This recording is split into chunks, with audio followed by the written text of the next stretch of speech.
Drinks, हरे कृष्णा। तो आज topic है, अभी इस वक्त कोई आपके बारे में क्या सोच रहा है। ठीक है, हमारे सामने है दो ऑब्जेक्ट। पहला तो है ये स्वीट टैरो, ठीक है, और ये है मूनोलॉजी। ओके, मेरे पास 2-3 मून के ओरेकल्स हैं, सो लेट्स कनेक्ट। ठीक है, देखते हैं हमें क्या रीडिंग मिलती है। सबसे पहले हम करते हैं टैरो से शफल। बाकी अगर आपको किसी से कनेक्ट करना है तो आप उनका नाम भी ले सकते हैं मन में और देख सकते हैं कि ये रीडिंग जो है वो कितनी रेजोनेट कनेक्ट करती है आपसे। ठीक है, थोड़ी करती है, बहुत करती है, बहुत ही ज़्यादा करती है, डिपेंडिंग ऑन। ठीक है, एंड दूसरी अगर हम बात करें तो कीप एन ओपन माइंड। ठीक है, बिकॉज क्या होता है ना कि कई बार भाई क्या ये रीडिंग 100% हमसे मैच होगी नहीं होगी, क्या रीज़न हो सकता है। रीज़न बहुत सारे होते हैं, है ना, and that is the main thing. जैसे मे बी बहुत से लोग बस में बैठे हैं, पर सबको एक ही काम थोड़ी है, हर कोई अलग अलग वजह से बस में बैठा है। बस वही बात हमें यहाँ पे देखनी है, कोई भी जज नहीं करनी है। देखिए ये क्यों है, ये कैसा है ना। चलो हमें इतने सारे कार्ड्स मिले हैं, अगर हमें 1-2 कार्ड मिल गए तो ठीक है, नहीं तो फिर हम इतने से ही कार्ड से रीडिंग करेंगे। चलो 5 कार्ड तुम्हें मिल चुके हैं, देखते क्या है। The first one is justice, फिर हमें मिला है 6 ऑफ कप्स, फिर हमें मिला है 10 of pentacles, 8 of swords and S of pentacles. ठीक है, देखते हैं अगर हम यहाँ पे ऐसे स्प्रेड करें तो क्या हम इनको देख सकते हैं, क्या है ना। चलो बस मैं रखता हूँ इसको यहाँ पे, एंड यस देखो ये 5 कार्ड्स मैंने यहाँ पे रखे हैं एंड आई होप आपको ये दिख रहे होंगे। ठीक है, सो बेसिकली 5 कार्ड के ऊपर हम रीडिंग करने वाले हैं। शुरुआत तो होती है जस्टिस लिब्रा से, फिर आता है इमोशंस कप, फिर आता है प्रैक्टिकलिटी एंड फिर आती है सोच विचार। Okay, that is the main thing, and last में आता है grounding because S of pentacles है। ठीक है, तो मेरे हिसाब से शुरुआत ऐसी है अभी इस वक्त की, पर्सन जो है वो बेसिकली शुरुआत कर रहा है कि मुझे इस रिश्ते में बैलेंस चाहिए। बैलेंस मतलब क्या, मे बी ये बहुत ज़्यादा सोच रहे हैं आपके बारे में और आप में भी कम सोच रहे हो, या फिर अपनी बहुत ज़्यादा ऊर्जा इस रिश्ते को प्रदान कर रहे हैं। ठीक है, मे बी आपके लिए समय निकाल रहे हैं, यू नो अपने जो वर्किंग आवर्स है वो कहीं ना कहीं एडजस्ट कर रहे हैं, यू नो समय समय पे छुट्टी निकालते हैं, फिर everything they want to do with you, do for you, वो कर सकते हैं। बट क्या आप भी उतना करते हैं या नहीं, ये आई थिंक उनका आपके प्रति एक सवाल हो सकता है। ऐसा नहीं कि आपके इंटेग्रिटी के ऊपर या फिर आपके ऑनेस्टी के ऊपर ये सवाल उठा रहे हैं, बट कहीं ना कहीं कि जितना मेरे से एफर्ट हो रहा है क्या आप भी उतना एफर्ट डाल रहे हो। अब ये क्यों हो सकता है, शायद किसी ने चुगली की है या फिर उनको लग रहा है कि भाई कहीं ना कहीं थोड़ा कम ज्यादा हो रहा है। ओके, एंड शायद इसी वजह से या फिर उनकी आपके प्रति जो एक्सपेक्टेशंस हैं वो बहुत ही ज़्यादा है, एंड बिकॉज ऑफ दैट अब इस पर्सन को लग रहा है कि मुझे आपसे अब क्या एक्सपेक्ट करना चाहिए, क्या मेरी एक्सपेक्टेशंस बहुत ही ज़्यादा है या फिर मेरे एक्सपेक्टेशंस कम है। तो ये कहीं ना कहीं इनकी अंडरस्टैंडिंग चल रही है।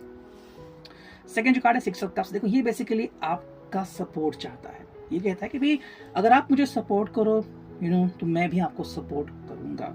मेरे हिसाब से ये पर्सन, और स्पेसिफिकली आई थिंक ये मोस्टली कार्ड उनके लिए हैं जो या तो दोनों मिलकर प्लानिंग कर रहे हैं, तो आप ऑलरेडी मैरिड हो या फिर शादी करने के बहुत करीब हो, लेकिन दोनों मिलकर एफर्ट्स कर रहे हो, थोड़ा पैसे बचाते हैं यू नो, या फिर देखते हैं कि हम दोनों को यू नो अच्छा जॉब कहाँ पे मिलेगा, या फिर अगर आप दोनों कलीग है या फिर यू नो आस पास ही कहीं जॉब करें तो हर बार मिलना होता है। तो इस प्रकार से आप इस रिश्ते को देख सकते हैं और ये एक्सपेक्ट कर रहे हैं कि मे बी आपसे अगर थोड़ी और उम्मीद मिले, थोड़ा और अगर हेल्प आपसे मिले तो सोने पे सुहागा हो जाएगा, यानी ये आपका सपोर्ट चाहते हैं।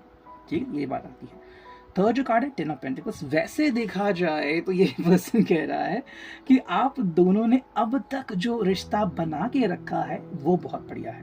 ठीक है, एंड मे बी अगर आप ऐसे किसी के बारे में सोच रहे हो जो आपको छोड़ के चला गया है या फिर जिसके साथ आपका रिश्ता पहले बहुत अच्छा था लेकिन अब नहीं है, तो ये इस प्रकार सोच रहा है कि भाई क्या मोमेंट्स थे वो जब हम दोनों साथ में थे। मतलब उनको भी लग रहा है कि जो रिश्ता टूट गया वो किसी वक्त कभी भूतकाल में बहुत बढ़िया था, एंड बाकी लोगों को लग रहा है कि हाँ वैसे रिश्ते में सब कुछ तो है, we are happy together, but justice आता है कि थोड़ा सा और अगर आप करें, थोड़ी सी और मिर्च, थोड़ा सा और नमक धनिया अगर पड़े तो क्या कहना, वो चीज़ आती है यहाँ पे। We got 8 of swords. कहीं ना कहीं ये पर्सन को लग रहा है कि मैं कहीं ज्यादती तो नहीं कर रहा हूँ, या फिर इनको लग रहा है कि मैं अकेले ही इस रिश्ते में पड़ चुका हूँ। ठीक है, हालांकि ये उनकी ये भूमिका हो सकती है, जैसे मैंने कहा कि या तो वो अगर आपको छोड़ के चला गया है तो फिलहाल ऐसे स्टेज में है जहां से वो बाहर नहीं निकल सकता।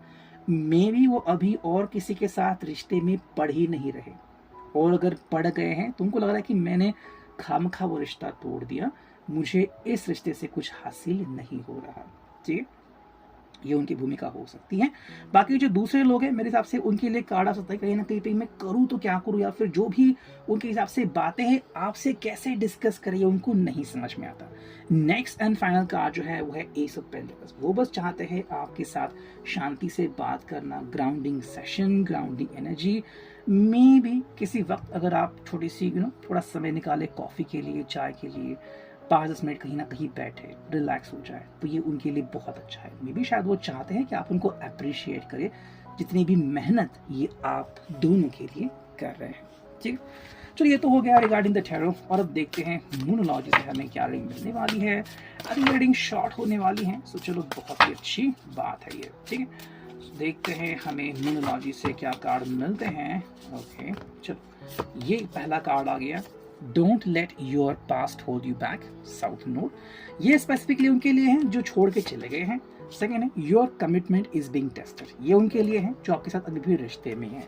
ठीक है, तो दोनों प्रकार के कार्ड्स आ रहे हैं जो आपको अगर चाहिए। अगर आप शोक मना रहे हो, कोई आपको छोड़ के चला गया, या फिर आपको खुशी है कि हाँ कोई तो है मेरे साथ बट क्यों नहीं वो बात कर रहे, तो मेरे हिसाब से जो यहाँ पे सोल्यूशन काइंड ऑफ थिंक निकल के आ रहा है जो आप समझ सकते हो, वो यहाँ पे हमें टैरो से, ओरेकल से समझना है।